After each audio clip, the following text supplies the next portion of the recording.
Hello and welcome. We are so excited that you are joining us here today. I'm Arlana with We Wellness, and this is my cohort, Cheryl Butler with Harmonic Balance Wellness. I hope We call me a co-conspirator or a co. yes, we There, are in cahoots. right? Right? Yeah. So you had asked me what we wanted to talk about today, and of course, in the world that we are doing in our wellness business and trying to expand and do our different things, is figuring out where do we go? Where do we market ourselves? How do we do this? Right? Mm. And so, because another market showed up today that I applied to. And I just went, that it just the name of it sounded cool. It's going to be local. I go out and then I go, oh, but should I? Are these the things I should be doing? Or should I be doing this? Or should I be doing this? And you just, again, which way do you go? Right? You Yeah, feel like you're yeah. spinning around and not sure which way to go. There's so many choices out there as far as how we promote ourselves and how we market ourselves. I liked what you said when you texted me when we were talking about it. Are you an online person or are you a in-person person? I think that's really important thing to consider. And then you said, how do we give it says 30-second pitch, but our 30 second. Our 30-second pitch. Like, who are we? In Yeah, a but nutshell, elevator. 30 seconds, not 30-second pitch. Right. Okay. Yeah. It just I knew what it was, but I thought it was funny that it came up that long. Markets what's teach, our what's our elevator pitch? yeah, yeah. And actually, what we used to call the elevator pitch, it actually is we can break that down into even a smaller uh importance of, we really make our first impression, like in the first 7 seconds. So in that 30-second speech, if we don't grab their attention in the first 7 seconds, then, we're just talking. Yeah. So I remember before we go, I just thought this just now. I remember when I was doing a video training and they said, well, you'll probably be doing like a 20-minute talk, but we want you to nail it in a 1 minute opener. And Okay. I mean, I talk a lot. I think a lot, I talk a lot. And that was one of the hardest things I've ever had to do. I could maybe do 2 minutes, minute 30, I was really pushing it, but boy, a minute, have to be talking at super fast speed, right?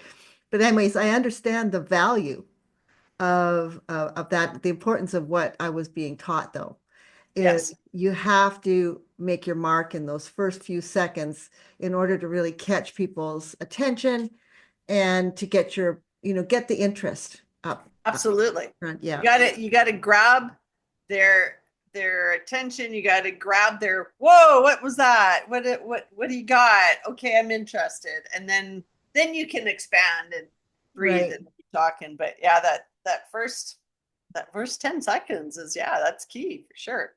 Really important. Yeah. Yeah. So, and I think it is, like you said, a very personal thing. Do you want where's your comfort zone? And yeah, Yeah.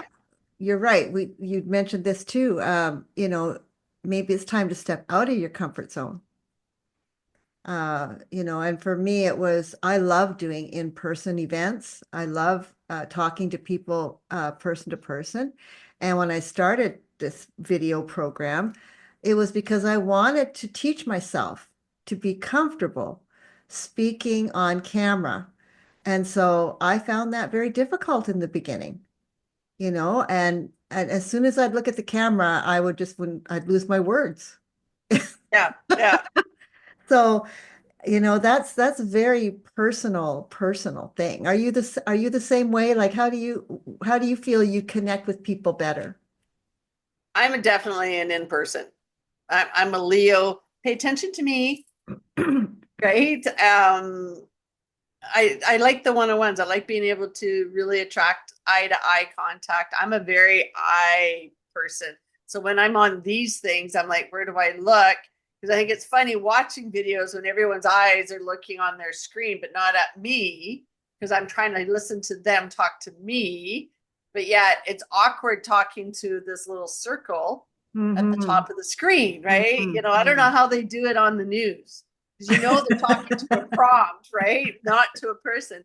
And that takes skill to be able to go, hi, how you doing today? You're my best friend. This dot on my screen. Right. That's right. Yeah.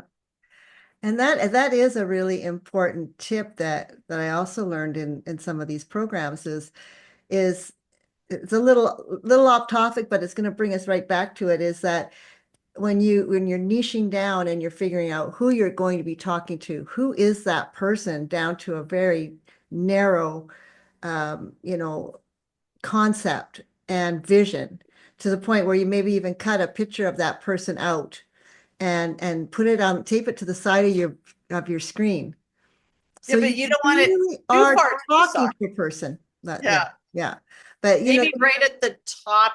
Okay, so if I were, I'm going to put so if I looked at my phone up there, do I look like I'm looking at you? That's above the screen. I yeah. still have to look at the bottom of the screen. So it's still this whole, I Part don't of it know. too is how close you are to your screen, right? Like if you're too close, and you can definitely tell which direction you're looking. I don't know. Do you think I should get a little closer and talk to you? Might get the glare off my glasses. Oh, yeah, right. Well, Yeah. obviously, we're not perfect at this. And this is what the beauty about you and I get together like this, because we're not perfect. We're just talking And and we're, what.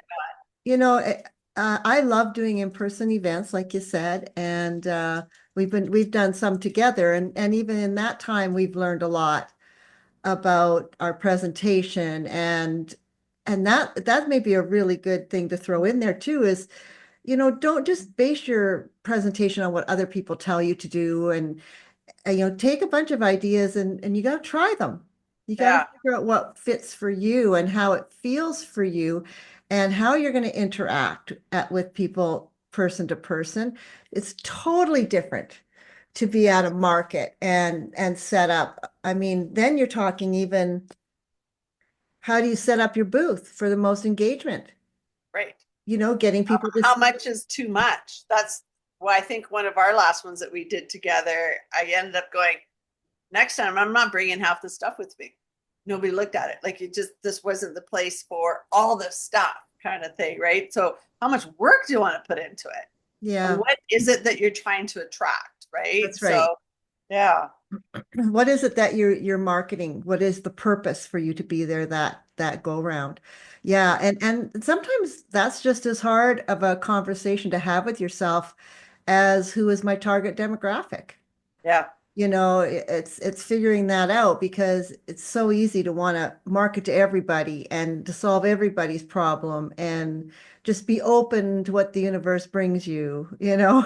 And then you feel like, oh, well, maybe I'm missing it if I niche down too much. right. So it really takes some practice and some self-reflection to really, Yeah. line yourself up with what it is you want to get out of it. I think that one of the last markets I did, one of my biggest lessons was don't have my information to hand out. Get people's information so you can email it to them. We live in a world of marketing and online and all that sort of stuff. If you can collect names and emails and build up your email list, then you're combining your market and your online together. Because then you're spending so much money on paper that they go, oh, that's nice. Oh, that's your information. That's nice. Fold, fold, fold, go home. It goes into recycling.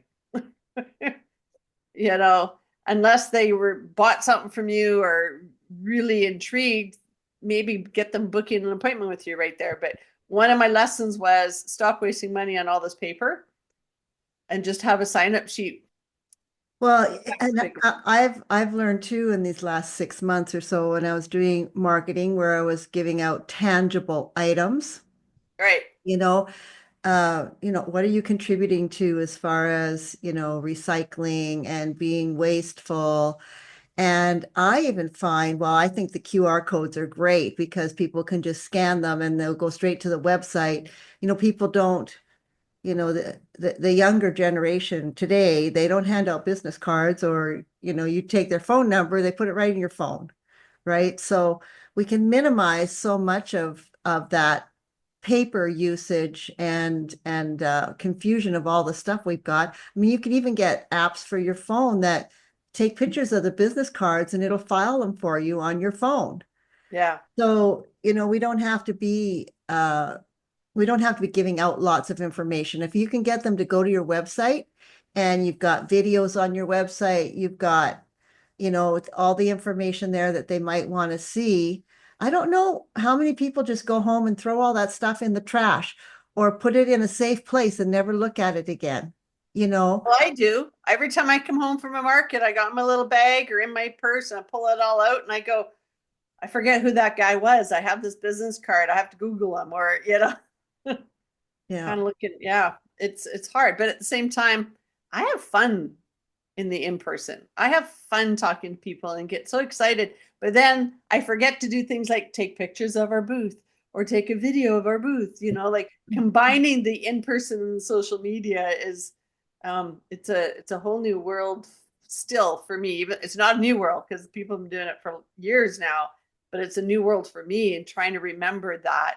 You almost need to convince a family member to show up and take your phone and take pictures and videos while you're doing something so you can talk and have somebody video you or Yeah. something. Well, it worked really well when we did our collaborative ones, if there's two or three of us going and we take turns, talking to people and taking pictures and that kind of stuff too. I do a lot of stuff solo and it's hard. Even when you're going around taking pictures of people at the event or whatever, it's like, well, you're not in any of these pictures. Right, exactly. You forget to go, Were you okay, there? hold on, I'm included in this. Yeah, okay. That's It's right. yeah, it's literally it's a strange world. So that being said, what about never doing markets and all online? What's your thing? This is me. I'm going to take a picture of me there. There you go. Ah, you know. Yeah, yeah. I I think that, I really like doing in person, like you said, but and doing online, um, I think is really interesting because you can combine some multimedia effects, like you can add in some extra pictures or some videos or some examples that are a little harder to do in person. Yeah, And it makes it easy for people to go back and watch it over again, and see it again. So there's a lot of benefits to doing both. yeah, And absolutely. I think, after, COVID, I found that people were much more closed off to doing big events, to going and attending, and people seem much more homebodies than they were before. Very much so. And Yeah, so they don't go out and do things. You have to be really, and it's harder. I don't know. I won't say it's harder, but you also have the how many people are trying to get their attention kind of thing. Online, you're going to have to be very specific and very much, paying attention to your keywords, your target market and that kind of stuff, because then you're competing against how many people, yeah, right? Trying to get your exactly. information out there. And at a market, at least if it's a well-themed market and you're on track with that, you're going to get the right kind of people coming, right? So either way, I think it's a really important factor to put in there is, you know, is are you building your list? Are you getting a hold of people so that you can continue to stay in touch with them? Are you finding some way, like you said, to gather their information so that you can stay in touch with them? Because you're on the end, when you're the one doing the presentation, you're not worried about how many other people are trying to get the information at that time. Once you've got their attention, you've got their attention. But they Exactly. may watch 10 videos a week Yeah, or go to, a trade show every weekend, yeah, and then your presentation may start to kind of blur or, they'll remember you, but, you know, your job is to get their attention, give them something memorable to hang on to. But in order for you to keep that conversation going, you need to be able to still be out in touch with them. So you Yeah. can keep the conversation, you can answer their questions, it's a little bit easier for you as the presenter to Right. set the tone for that Yeah. than the other Absolutely. way around. And just hope they remember your card or so that is, like you said, it's very, very important that you figure out how you're going to get that. Now, a lot of businesses at a trade show will do the free giveaway. Right. Yeah, and we we Yeah. we encountered that challenge with one of the first trade shows we did together. Is it was they took all of the draw baskets up to the main table and did the draws. Well, in that Right. case, did we get any of the We got none of the information from none the of front. the attendees Yeah. information? Yeah. Yeah. So even if you do that, you still got to think about how am I going to stay in touch with this person? How am I going to let them know about the next sound journey? How am I going to let them Exactly. know about the next training session? Um, it's great if you can keep doing them and the people start to see you often enough, but that can take time. I think the statistic is uh, you need to interact with a person on average 7 to 12 times before they will commit. And that makes sense too, because even in my accounting world, there have been times someone says, "Oh yeah, I need your services. I'm going to give you a call." Then you see them again the next meeting or whatever network meeting that you join. Yeah, no, I still haven't done anything, but I'll give you a call. And then, it can be like a year and a half later, and all of a sudden I'm getting the call. Hi, remember me? We talked. Yeah, It's just like, yeah, but it took how many times that we ran into each other and, do stuff. I've had that many a time. So it's just nurturing that relationship. Once you get the conversation going, hi, I'm still here. How are things? But don't always make it, what I've been learned was don't always make it about me. Hi, I have this for you. Right? It's like we should be doing more. How are you? Did this absolutely. problem of yours get resolved with the way you chose versus, Yeah, working with me or whatever, right? So you got to remember to nurture it by being interested in what's in their life. absolutely. That's a really good point in the way we stay connected with them and to consider that we're talking to them. Every interaction that we do with them doesn't have to be about whether or not they're ready to come on board or, it's like you said, one of the most important things we can do is just ask them questions about themselves and what's going on in their lives and how you can integrate into that, right? And how do they like to connect? That's one thing I learned is, do you like to talk? Do you ever open your emails? Do you answer text messages? How would you like me to follow up with you? Right? Or You do you want know, me just to call you? Yeah. you know, and it's not wrong at the end of the conversation to say, well, that's really fantastic. You know what? If I don't hear from you in a week, how about I follow up and we just see where you're at then? Always. You Yeah. know, Always kind of what's our next connection kind of thing. absolutely, absolutely. Yeah. Yeah. Yeah. Well, this is No, it's great. Yeah, absolutely. and Love it. So, doing something every day too, but picking a mark. So I picked one today. I don't even remember what the name of it is now. But it was like even the name of the event resonated with me. hmm, And what is it? I just did it. The Soul Sync Equinox Illumination. And I'm like, okay, yes, that's a cool name, right? yes, And then they're like, tell me a bit about yourself. Would you fit in with what we're trying to present here? And I'm like, oh yeah, oh that's me. Like, or do you go to an afternoon tea? Like, you got to pick what market, or do you pick one where there's selling a whole bunch of arts and crafts? Right? It's like, what is your niche? Does sound blend with an arts and crafts? Maybe not so much, right? yeah, So yeah, finding the right market. Don't hit them all.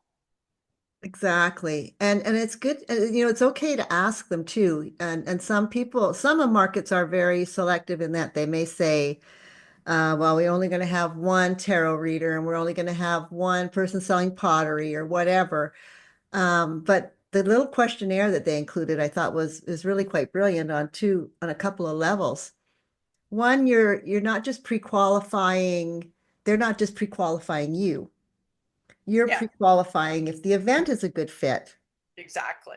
And it's great to have that kind of information and to know what they're looking for and that they know what it is you're going to be presenting because, they can help promote you and good, a good organizer will do that, Yeah. will help promote you at the event as well. So very, very good insight into that and finding exactly, what is a good fit. It's not cheap to be going in all of these markets and presenting. And as we know, it's a good idea to maybe have one or two other people with you. You may have to actually use the bathroom at some point. Oh So yeah, there's so many times I'm like over the years where you're sitting there going, gotta go to the bathroom. I gotta go. Hey, next door person, can you please watch my table for me? And they go, sure. And all they do is say, yeah, they're gone. They're not here right now. yeah, yeah. Well, you do what you got to do, right? Everybody, Yes. everybody does that, and it's very nice. But it Yeah. is nice to have that kind of backup too. We found even at the trade show we did together, the first one there, how nice it was to have someone doing a demo Yep. and have somebody answering questions to the next person coming along, even if they're just explaining what's going on. Yeah. Yeah. Because I found that even when I was making pottery and trying to sell pottery, is you can't really explain what you're doing and talk to someone about how something's made and then be selling it over here. You can, but you miss out on sharing a lot of great information.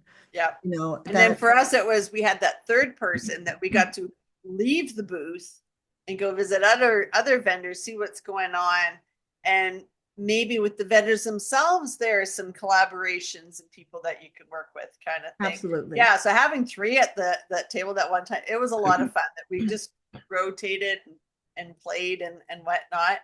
I did get a couple of sales out of it and more people joining me at my sound journey. So that was fun. Mhm. Did I do it right? Not 100%. No. Yeah. Well, we have to trust in ourselves and that we're doing the right thing and everything works out for the best. But, we're just talking kind of what we've learned as far as, good practices and Yep. stuff like that, right?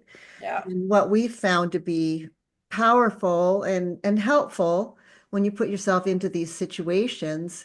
And, what is your best marketing premise? Um, I mentioned this last time too, but I find being part of community and having other people get to know you and in that circle, because you really are, I like the big networking groups used to be so popular, right? And why was that?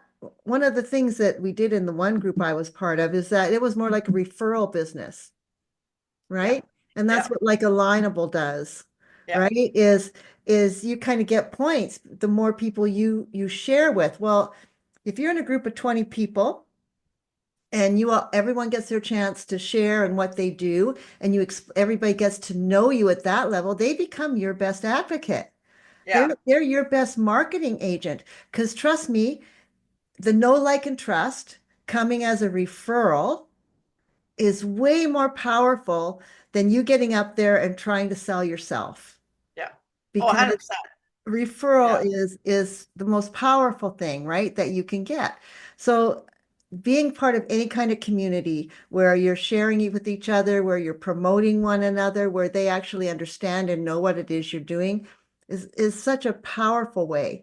And that's one of the reasons I created the directory too, is because we can come together as a community. I mean, this collaboration kind of grew out of, us working together and promoting one another, right? Absolutely. Yeah. Amazing, amazing way to do business and to get yourself known in the community or wherever it is that you're working. Exactly. No, exactly. Yeah. We all have its challenges, but it's fun. So today the conclusion is Some markets are good. Be careful how much you pay. Be prepared. Don't forget the email list. Online, same thing. Be prepared. Don't forget your email list. Be prepared. Like Yeah. pretty much it almost doesn't matter which way you want to go, but For me, it's about setting it up. that's taking notes too, of what worked, what didn't work. Because if you find that the next time you went, you think, oh yeah, I forgot about that. Oh yeah, Right? remember we did it that way. It didn't work very well. Oh yeah, well, blah blah, right? So take really good notes and a list of what you did, and what worked, what didn't work, because you may not completely remember the next time. That's right. Or have the binder when we ran the Connect fair every year. I actually had a Right. binder that had here's the map, here's who we advertise with, here's the persons we had at the door. Like I had it laid out with notes every time going, this worked best. Don't put that person beside that person. Don't, like, and you had all these notes and you're like very prepared, this whole binder of information. So if it wasn't me doing it, I can hand that binder off to somebody else and they can actually create their market. But that is the exact same thing we should do with each of our things. Like, what did we work? What worked there? Who did you talk to while you were there that worked well? And yeah. Another reason that the community aspect of this works too, right? Because if we were sitting around with everybody that was attending that market, what worked for you? What didn't work for you? Yeah. Would you do that Yeah. again? What would you do different? Right. How Yeah. powerful would that be moving forward? Yeah. No, Right? absolutely. Yeah.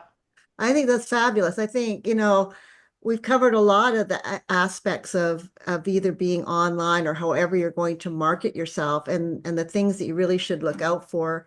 I think it was a great topic. Thank you, Cheryl. You're You're welcome. on it. But I think, yeah, that was great conclusion. I think we got a couple minutes left only. So anything else in conclusion you want to add? Not so much in conclusion, but I'm going to add that I think I've changed my Monday morning drop-ins at 10 a.m. I want to change it to lunchtime, quick fix, 30-minute, come in, bring your lunch, have a half-hour sound session, not a full hour, and then have your lunch and then go back to work and start like a reboot of your day. Oh, I love it. A lunch and listen or something like that. That's kind of what I'm coming up with now. Perfect. Perfect. Yeah. Great. Yeah. Okay. Well, you have a great week. Everybody have a great week. We look forward to talking to you next week. Blessings. Namaste. Namaste.